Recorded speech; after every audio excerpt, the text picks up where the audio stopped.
November 14, 2022. 4:37 a.m. The town was still sleeping. Streetlights buzzed faintly in the cold, their light falling on empty driveways and quiet yards. On a narrow road, a woman walked alone. Her shoes were worn, the soles thin from too many miles.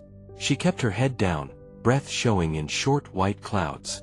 There was no rush in her steps, only steady, even movement, like she knew exactly how long this road would take. A pair of headlights appeared far behind her, lighting up the wet asphalt. For a brief moment, her shadow stretched across the street, long and thin. The car passed, and she kept going, never looking up. Her coat was zipped to the top, but the cold still reached her hands. She tightened her grip on the small flashlight, its beam shaking just slightly as she walked. Most people wouldn't notice her. Just another person heading somewhere in the early dark. But this road wasn't short.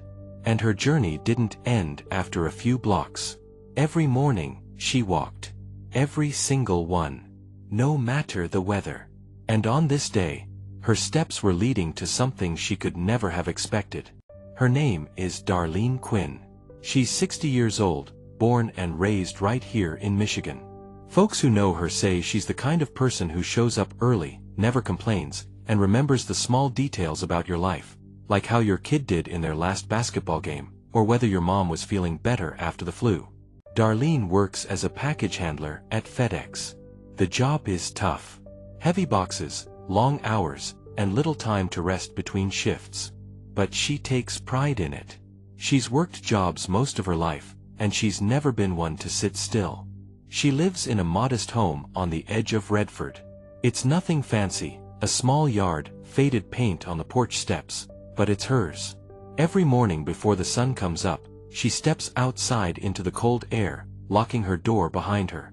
Most people her age would be planning retirement. Darlene's reality is different. Bills don't wait, and every paycheck matters.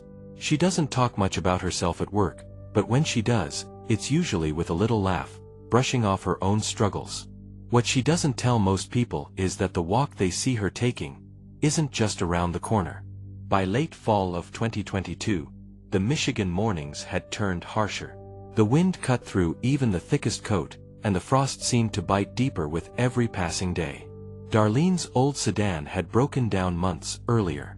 It sat in her driveway with a thin layer of leaves gathered against the tires, like it had been forgotten. Truth was, she couldn't afford the repairs. A new transmission would cost more than 2 months of her pay, and that was before groceries, rent, and her utility bills. She thought about asking for help, but the thought never stayed long. She'd worked her whole life to take care of herself, and she wasn't about to start leaning on anyone now. So she walked. Every single morning, 6 days a week, 12 miles one way. She'd leave home before 5, carrying a flashlight for the dark stretches where the street lamps didn't reach, timing her steps so she'd arrive just as her shift started. She did it in the rain, the snow, and the icy mornings when each breath stung her lungs. It wasn't safe.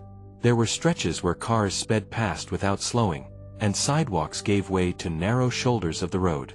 But stopping wasn't an option. She needed the paycheck, and she wasn't going to let a broken car stand between her and her job. Still, each morning as she walked past shuttered gas stations and empty parking lots, she couldn't ignore the weight of the miles ahead.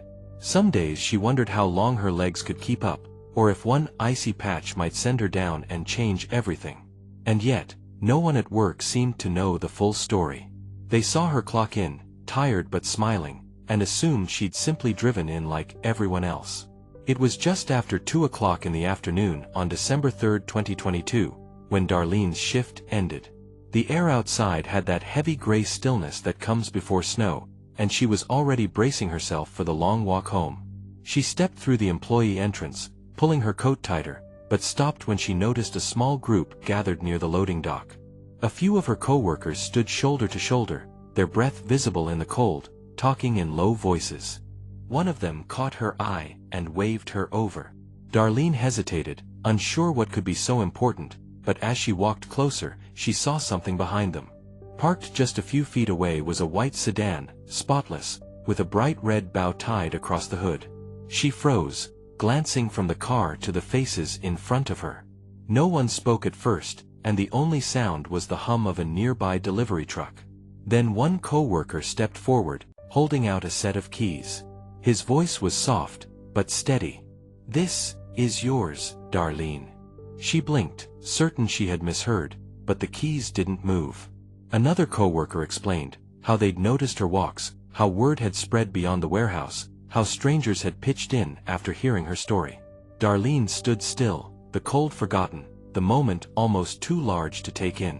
She looked down at the keys in her hand, then back at the car, the bow fluttering lightly in the breeze. Her voice caught as she whispered, I don't know what to say." The group smiled, some with tears in their eyes, as they stepped aside so she could take her first look inside. The engine started with a quiet purr, and for the first time in months, her journey home wouldn't be on foot. That first drive home felt almost unreal. The seat was warm beneath her, the steering wheel smooth under her hands, and every turn of the tires brought a quiet relief she hadn't felt in months. Street after street passed by in minutes instead of hours, and for the first time in a long while, she could actually see the town she'd been walking through all this time. Houses with strings of holiday lights glowing in the windows, children's bikes leaning against fences, the bakery sign flickering in the early evening. She pulled into her driveway just as the first snowflakes began to fall, watching them melt against the windshield.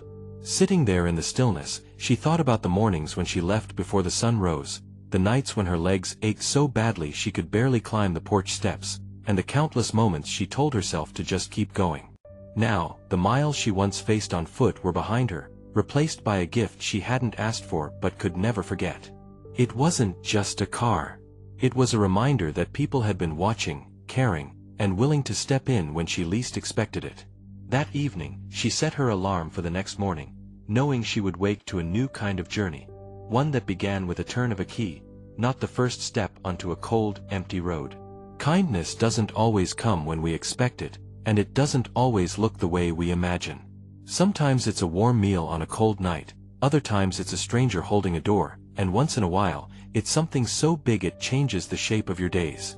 For Darlene, it was proof that the world still holds people who will notice, who will care, and who will act without asking for anything in return. It's easy to think we have to carry everything alone, but every now and then, the weight becomes lighter because someone else decides to lift it with you.